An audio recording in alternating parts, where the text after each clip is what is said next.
Hello dear students, once again welcome back to our channel Gyan Lab. आप लोगों ने बहुत रिक्वेस्ट की थी कि ma'am please chapter wise MCQs लेकर आइए, चैप्टर वाइज एमसीक्यूज लेकर आइए। और इसी रिक्वेस्ट को याद रखते हुए, ध्यान में रखते हुए हम स्टार्ट कर रहे हैं आपका चैप्टर वाइज एमसीक्यू सीरीज। मैं कोशिश करूंगी कि हर एक चैप्टर का एटलीस्ट एक एक लेवल एमसीक्यूज लेकर आऊं, जिसमें मैं कम से कम 20 एमसीक्यूज आपको सॉल्व करवाने का ट्राई करूंगी। एंड आपको बस एक चीज याद रखनी है कि चैनल को सब्सक्राइब करके अपने फ्रेंड्स के साथ शेयर करो, क्योंकि भले ही मैं चैप्टर वाइज एमसीक्यूज लेकर आ रही हूँ, लेकिन इसके अलावा भी हमारे चैनल पे हम आपको डेली एमसीक्यू शॉर्ट्स प्रोवाइड करते हैं, हम आपको डेली एमसीक्यू पोल्स प्रोवाइड करते हैं, प्लस हमारे मिक्स्ड लाइव सेशंस भी मैं लेकर आती हूँ, जिसमें मैं 2025 के पीवाईक्यू सॉल्व करवा रही हूँ। तो आप लोग अपने फ्रेंड्स के साथ अगर इस इन्फॉर्मेशन को शेयर करोगे तो उनको भी फायदा होगा और उनकी भी प्रिपरेशन अच्छे से हो जाएगी। और आप लोग पूछो उससे पहले मैं बताना चाहूंगी कि ये जो वीडियोस है ये नर्सिंग सीईटी और फार्मेसी दोनों स्टूडेंट्स के लिए है। मैं फिर से बोल रही हूँ, नहीं तो कमेंट में बार बार सब लोग यही पूछते हैं, मैम नर्सिंगसाठी हे आहे का, नर्सिंगसाठी हे आहे का। तर मी परत सांगते, this video is for both the students, MST CET as well as nursing CET, MST CET as well as nursing CET। चलो, so are you all ready? जल्दी जल्दी सब लोग चैट सेक्शन में मुझे हार्ट्स ड्रॉप कर दो, कम ऑन फटाफट, जल्दी जल्दी जल्दी। रेडी? एक्सीलेंट। चलो स्टार्ट करते हैं हम अपने chapter number 1 reproduction in plants के टॉप एमसीक्यूज। और इस चैप्टर का वेटेज कितना है एमएसटी सीईटी में? आराम से इस चैप्टर में से 6 to 7 एमसीक्यूज आपको सीईटी एग्जाम में पूछे जाते हैं, तो बहुत ही इंपॉर्टेंट वेटेज है। इसीलिए इस चैप्टर को अच्छे से आपको समझना है और सॉल्व करना है। चलो स्टार्ट करते हैं अपने फर्स्ट एमसीक्यू के साथ, और फर्स्ट एमसीक्यू ही थोड़ा सा तड़ाके भड़ाकेदार एमसीक्यू है। लेट्स सी क्या पूछा गया है। हमारे पास एक प्लांट है, if an angiosperm male plant is diploid, ठीक है, हमारा मेल प्लांट हमको क्या बोला गया है? डिप्लॉयड प्लांट है। तो ये अपना मेल प्लांट है जो कि डिप्लॉयड है।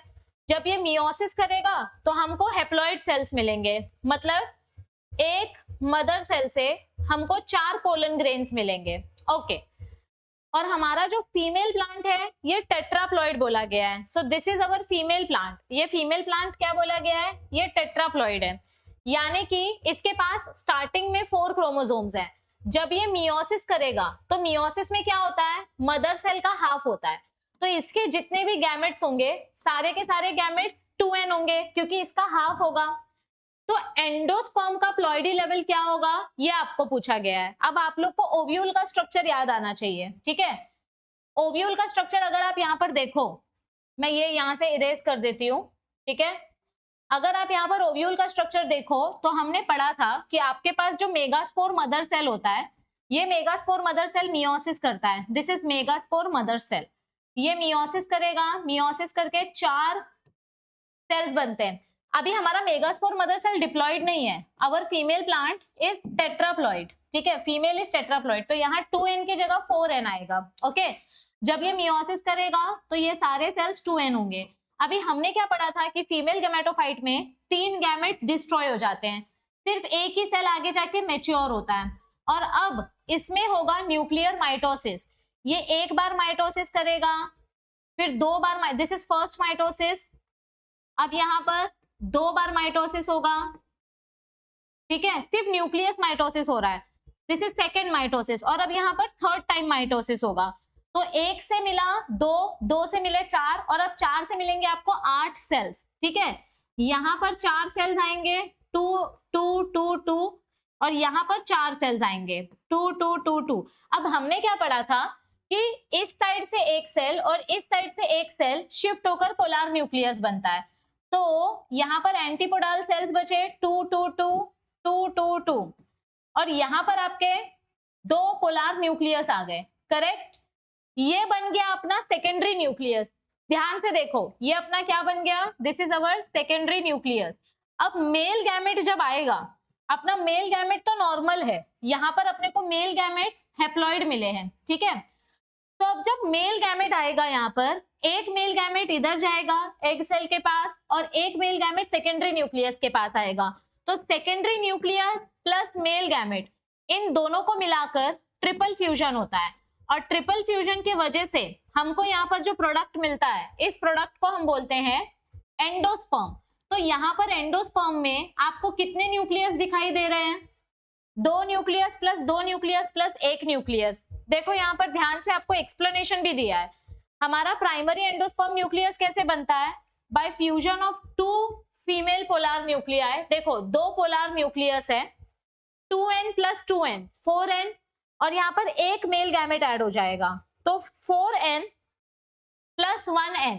आंसर क्या आएगा इसका? मैंने आपको पूरा एक्सप्लेन कर दिया। आपको ये मियोसिस वाला कॉन्सेप्ट पता होना चाहिए, तो आपके लिए कुछ भी डिफिकल्ट नहीं होगा। तो जल्दी जल्दी नीचे कमेंट करो आंसर क्या आएगा इसका।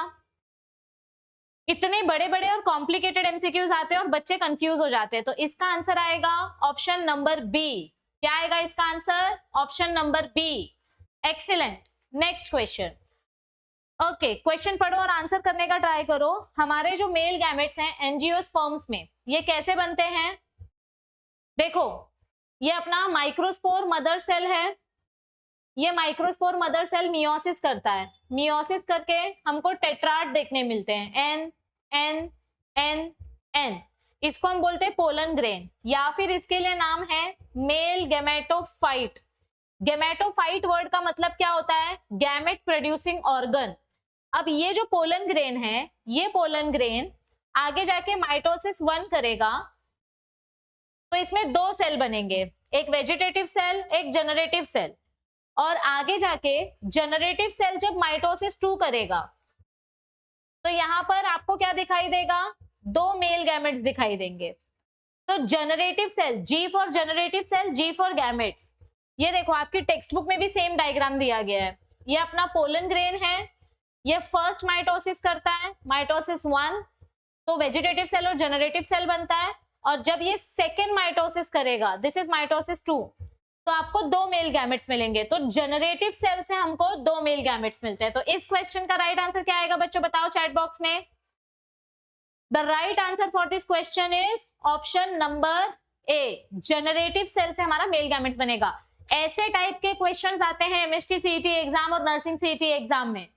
Next question, cross pollination is preferred over self pollination because.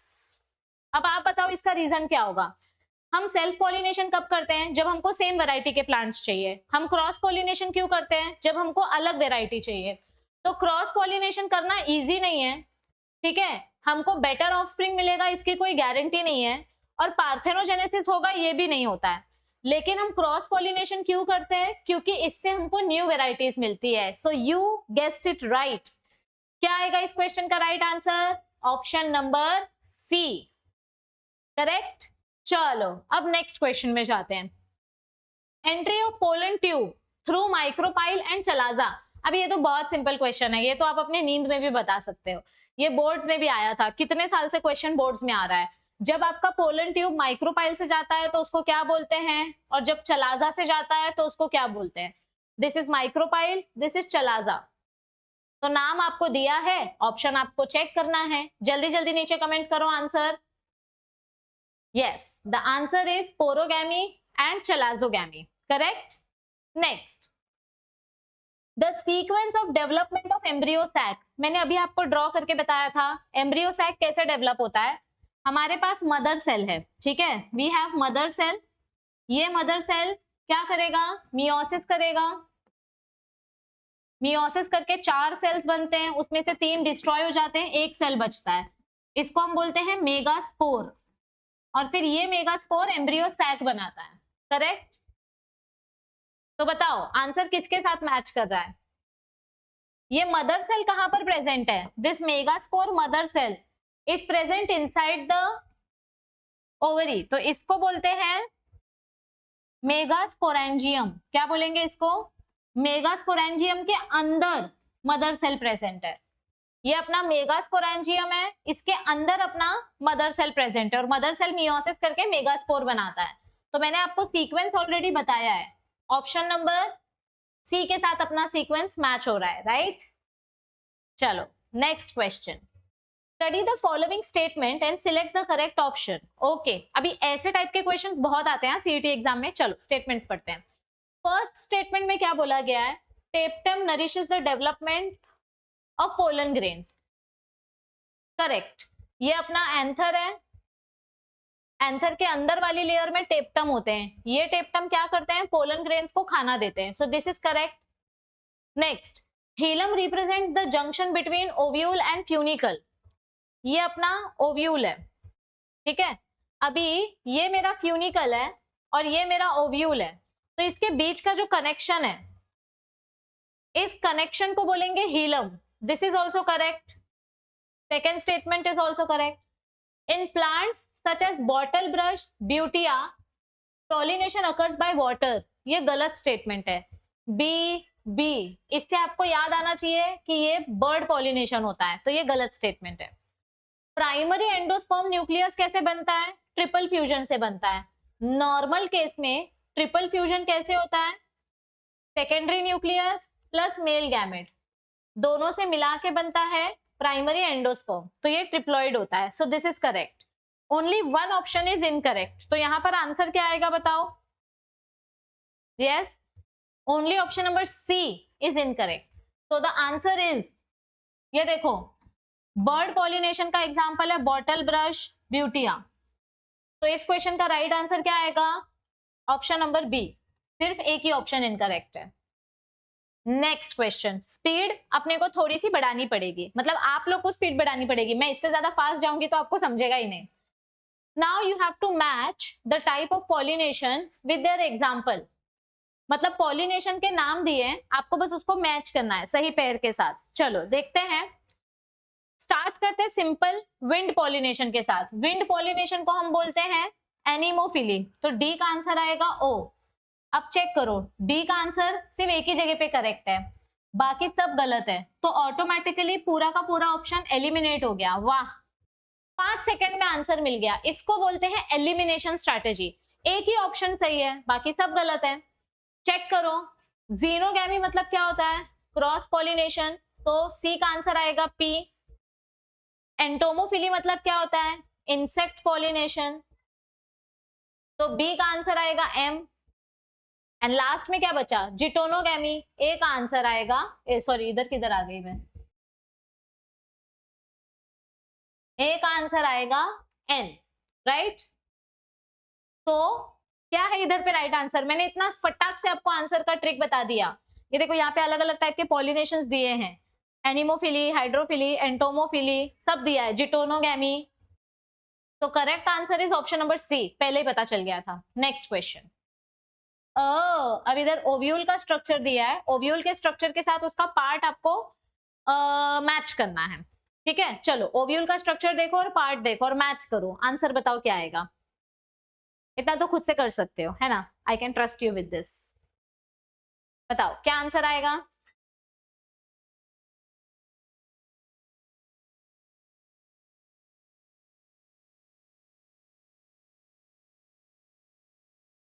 Yes, let's match. Funicle, funicle कहां पर प्रेजेंट है, ओव्यूल, ओव्यूल और प्लेसेंटा के बीच में, तो फ्यूनिल बोल रही हूँ, funicle is the stock of the ovule, हाँ ऐसा हम बोल सकते हैं, तो 1 का आंसर आएगा बी। ये कट कर दो, ये एलिमिनेट हो गया। इंटीग्यूमेंट्स बाहर वाली लेयर है, protective envelope of ovule, correct, 2 का आंसर आएगा सी। ये कट कर दो, एलिमिनेट हो गया। चलाजा किसको बोलते हैं, base, this is the base of ovule, तो बेसल पार्ट ऑफ ओव्यूल को बोलते हैं चलाजा, तो 3 का ऑप्शन आएगा ई। ये कट हो गया, तो आंसर मिल गया। देखो सीईटी एग्जाम में ना थोड़ा सा स्ट्रैटेजी लगाना पड़ता है, आपको हर एक ऑप्शन का आंसर पता होना चाहिए ऐसा जरूरी नहीं है। आपके पास 4 ऑप्शंस है, उसमें से आपको 2 ऑप्शन भी अगर करेक्ट मिल गया तो आपको बाकी के ऑप्शंस इजीली एलिमिनेट करने समझ में आ जाते हैं, और एलिमिनेट करने के बाद जो बचा वही राइट आंसर है। तो थोड़ा सा शांति से आप क्वेश्चन देखोगे, आपको ऑटोमेटिकली आंसर का हिंट समझ में आ जाता है। तो करेक्ट आंसर क्या है, 3 ऑप्शंस मैच हो गए, मतलब यही करेक्ट आंसर है, क्योंकि बाकी सब तो एलिमिनेट हो गए ना। यस, चलो नेक्स्ट क्वेश्चन पे जाते हैं। Which of the following statements is correct? Intine is made up of sporopollenin, क्या ये स्टेटमेंट करेक्ट है, नो, इंटाइन सेल्यूलोज और पेक्टिन से बनता है। ये देखो इंटाइन वाला लाइन आगे भाग गया, इंटाइन एकदम आगे दिया है, ठीक है। इंटाइन किससे बनता है, मैं इधर बता देती हूँ, intine is made up of cellulose and pectin, sporopollenin is non biodegradable, sporopollenin easily digest नहीं होता, ये देखो इधर दिया है, sporopollenin is a non biodegradable layer, तो ये गलत स्टेटमेंट है, ये भी गलत स्टेटमेंट है, यहाँ नॉन बायोडिग्रेडेबल आना चाहिए। Sporopollenin cannot be degraded by enzymes, this is right, sporopollenin को ना कोई एंजाइम तोड़ सकता है ना कोई केमिकल इसको ब्रेक कर सकता है, इट इज वेरी रेजिस्टेंट, तो यहाँ पे आंसर क्या आएगा, option number C is correct. Sporopollenin is present in tapetum, गलत, स्पोरोपोलेनिन टेप्टम के पास नहीं होता है, ये एंथर के बाहर का लेयर है, एंथर के बाहर का जो स्ट्रक्चर होता है इसको स्पोरोपोलेनिन बोलते हैं, तो दिस इज गलत, ओनली वन ऑप्शन इज सही, that is option number C. Okay, चलो अब थोड़ा थोड़ा आ रहा है ना कॉन्फिडेंस, नेक्स्ट क्वेश्चन देखते हैं। आप लोग वीडियो को पॉज कर करके आंसर देते जाओ, आंसर सिर्फ सुनो मत, आंसर आप ट्राई करो, अपने सामने एक बुक रखो, उस बुक में लिखते जाओ, question number 1 answer A, question number 2 answer B, last में आपको कमेंट करना है कि आपके कितने आंसर्स राइट आए, क्योंकि आज हम कुछ 20 एमसीक्यूज करने वाले हैं, तो सबका कमेंट आना चाहिए लास्ट में कि आपके कितने ऑप्शंस राइट थे। Okay, the lower most cell of suspensor is called as dash, अब सस्पेंसर किधर से आ गया, अरे याद करो याद करो, जाइगोट का डेवलपमेंट होगा ना, ये रहा सस्पेंसर, ये सेल्स को सस्पेंसर सेल्स बोलते हैं, तो इसमें से जो सबसे छोटा वाला सेल है, the lower most cell of suspensor and the first cell of suspensor, जो सबसे पुराना होता है उसको हॉस्टोरियम बोलते हैं, और जो सबसे यंग होता है उसको क्या बोलते हैं, जो सबसे जवान होता है, ताजा ताजा बनता है, that is known as hypophysis. ये सबसे ओल्डेस्ट है और ये सबसे यंगेस्ट है, करेक्ट। चलो नेक्स्ट, ओह जो बच्चे अभी अभी हमारी चैनल से जुड़े हैं उनको मैं एक बार बता दूं कि हमारा प्ले स्टोर पर एक एप्लीकेशन है ज्ञान लैब, आप इस ऐप को इंस्टॉल करो, लॉगिन करो, हमको उससे कुछ पैसा नहीं मिलता, it is absolutely free of cost. जैसे ही आप इस ऐप को इंस्टॉल करोगे, यहाँ पर ना एक नोट्स एंड पीडीएफ वाला सेक्शन है, इस सेक्शन पे क्लिक करो, आपको बहुत सारा फ्री मटेरियल मिलेगा, आपको 2 फ्री मॉक टेस्ट मिलेंगे, यहाँ पे हमने आपको 200 एमसीक्यूज दिए हैं, और ये मॉक टेस्ट आप अनलिमिटेड टाइम्स अटेम्प्ट कर सकते हो, 10 बार 20 बार 50 बार 100 बार, आपका जब मन करेगा तब आप ये मॉक टेस्ट अटेम्प्ट कर सकते हो। और हमने आपको 1000 एमसीक्यूज का एक पीडीएफ दिया है, ये पीडीएफ 2025 के एमसीक्यूज है इसमें, ये भी हमने आपको फ्री में दिया है। नर्सिंग सीईटी का सैंपल पेपर फ्री में दिया है, साइंटिस्ट की पीडीएफ लिस्ट फ्री में दी है, पीसीएम वाले बच्चों के लिए भी एमसीक्यूज हमने आपको फ्री में दिए हैं, तो एक बार चेक करो, आपको हमारे ऐप पे बहुत सारा फ्री मटेरियल मिलेगा, उससे आपकी बहुत हेल्प हो जाएगी, ठीक है। Next question, okay, refer the given characteristics of some flowers. चल अभी फ्लावर्स के कैरेक्टरिस्टिक्स दिए हैं और आपको बताना है कि ये कौन से टाइप के पॉलिनेशन से रिलेटेड है। फर्स्ट कैरेक्टरिस्टिक है the flowers are light and non sticky, मतलब ये फ्लावर्स काफी हल्के हैं और ये फ्लावर्स चिपकते नहीं हैं, they are non sticky flowers, this is first property। अभी फ्लावर्स हल्के हैं मतलब या तो विंड पॉलिनेशन होगा या तो वाटर पॉलिनेशन होगा। फ्लावर्स कलरलेस है मतलब विंड पॉलिनेशन होगा या वाटर पॉलिनेशन होगा, फ्लावर्स के पास खुशबू नहीं है और इनके पास खाना भी नहीं है, तो या तो विंड पॉलिनेशन होगा या तो वाटर पॉलिनेशन होगा। अब यहाँ पर एक लास्ट प्रॉपर्टी दी है, एक्सर्टेड स्टेमन, यानी ऐसा फ्लावर जिसका स्टेमन बाहर की तरफ निकला हो, जो विंड करंट के मदद से पोलन ग्रेन्स को ट्रैप कर सके या फिर अपना पोलन ग्रेन फीमेल को दे सके। तो ये देखो, ये जो कैरेक्टर्स हैं ये विंड पॉलिनेशन वाले हैं। Flowers are small, colourless, nectarless, they are non sticky. Okay, और क्या बताया गया है, इनके पास बड़े बड़े स्टेमन्स हैं, दे हैव एक्सर्टेड स्टेमन्स। तो ये एक हिंट की मदद से आपको पता चला कि ये वाटर पॉलिनेशन वाला नहीं है, बैट पॉलिनेशन नहीं है, इट इज विंड पॉलिनेशन यानी कि एनिमोफिली, करेक्ट। चलो नेक्स्ट क्वेश्चन, क्या पूछा गया है, the germ pores in the pollen grains are the regions. देखो ये अपना पोलन ग्रेन है, ये पोलन ग्रेन के पास ऐसे जर्म पोर प्रेजेंट होते हैं, ठीक है। तो ये जो जर्म पोर वाला रीजन है इसको जर्म पोर बोलते हैं। ये जर्म पोर वाले रीजन का क्या काम होता है, यहाँ से पोलन ट्यूब बनता है।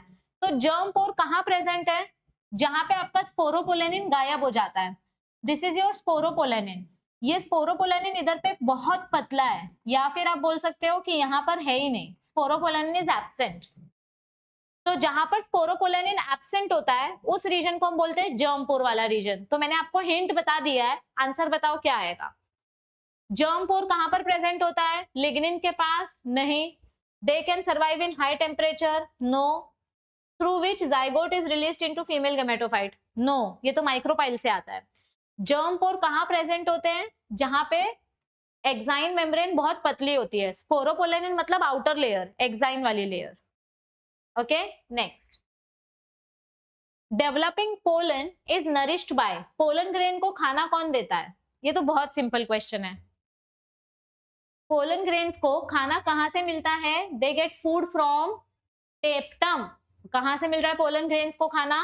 ये देखो, एपिडर्मिस का काम है प्रोटेक्शन, एंडोथीशियम थिक रखता है हमारे पोलन ग्रेन को, आई मीन एंथर को, मिडल लेयर से सपोर्ट मिलता है, और टेप्टम का काम है नरिशमेंट प्रोवाइड करना। So pollen grains get nourishment from the टेप्टम।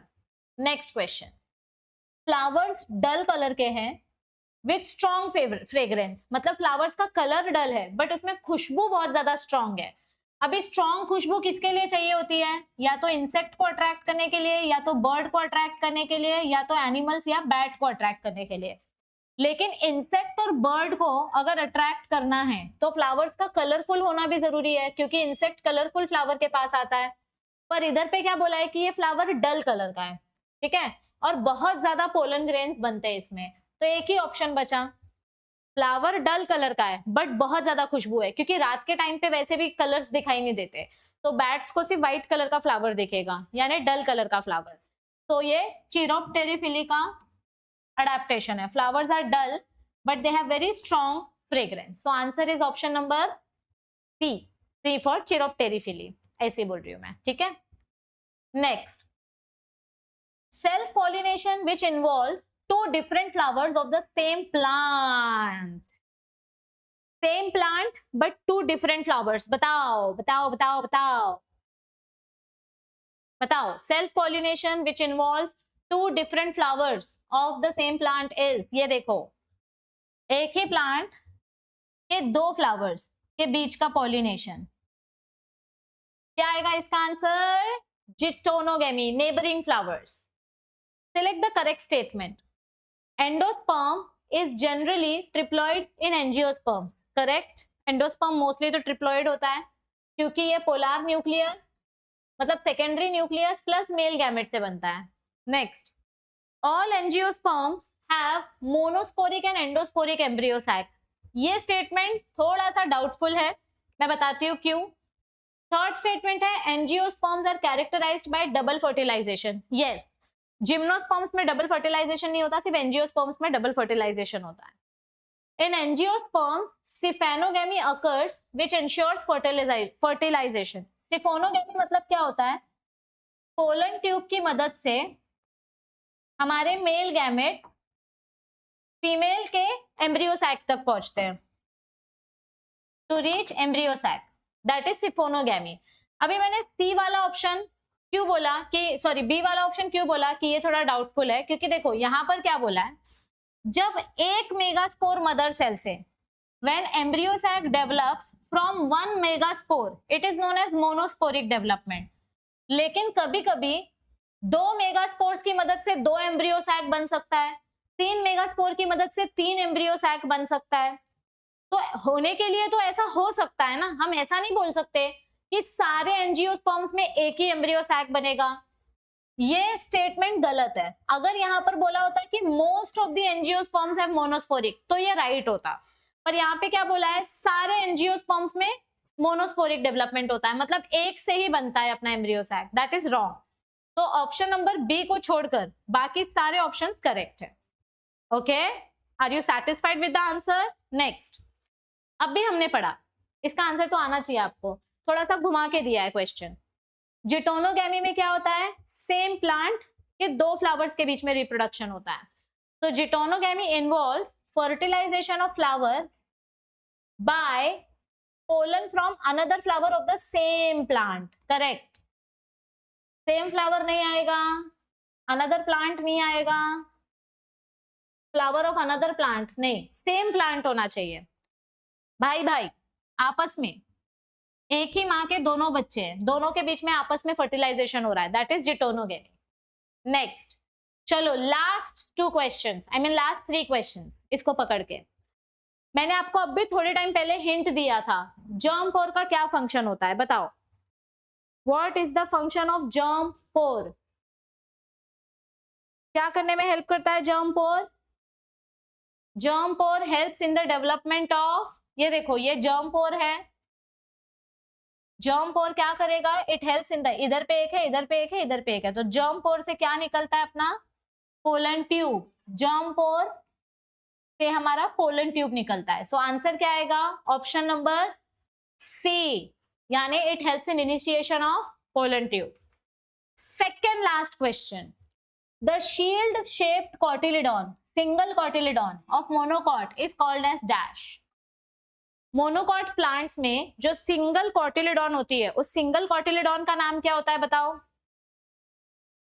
Yes, the single shield shaped cotyledon is known as scutellum. क्या बोलेंगे इसको हम, scutellum. This is important question. Next, are you ready for the last question? Yes, याद रखो आपको अपने marks comment करने हैं, कितने मार्क्स राइट आए, मतलब कितने क्वेश्चंस आपके राइट गए। Last question, in some plants the female gamete develops into embryo without fertilization। Female gamete अगर एम्ब्रियो में कन्वर्ट हो गया तो इस प्रोसेस को क्या बोलेंगे?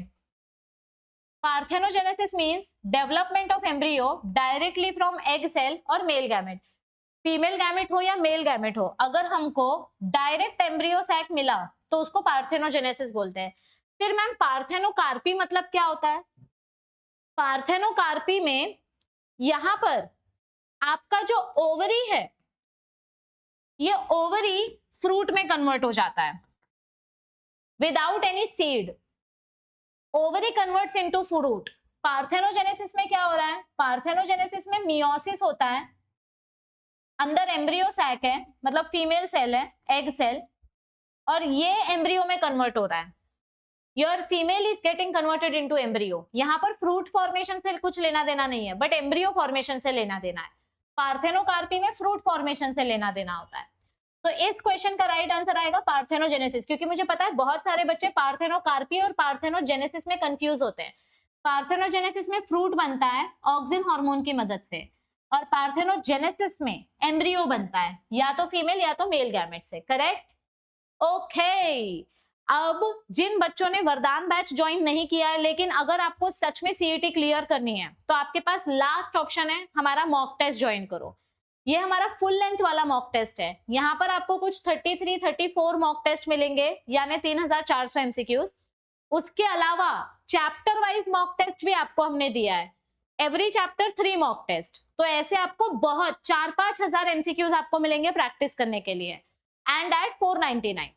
अगर समझो किसी का बजट कम है, 499 रुपीज आप नहीं अफोर्ड कर सकते, तो उनके लिए हमने mini mock test series launch किया है।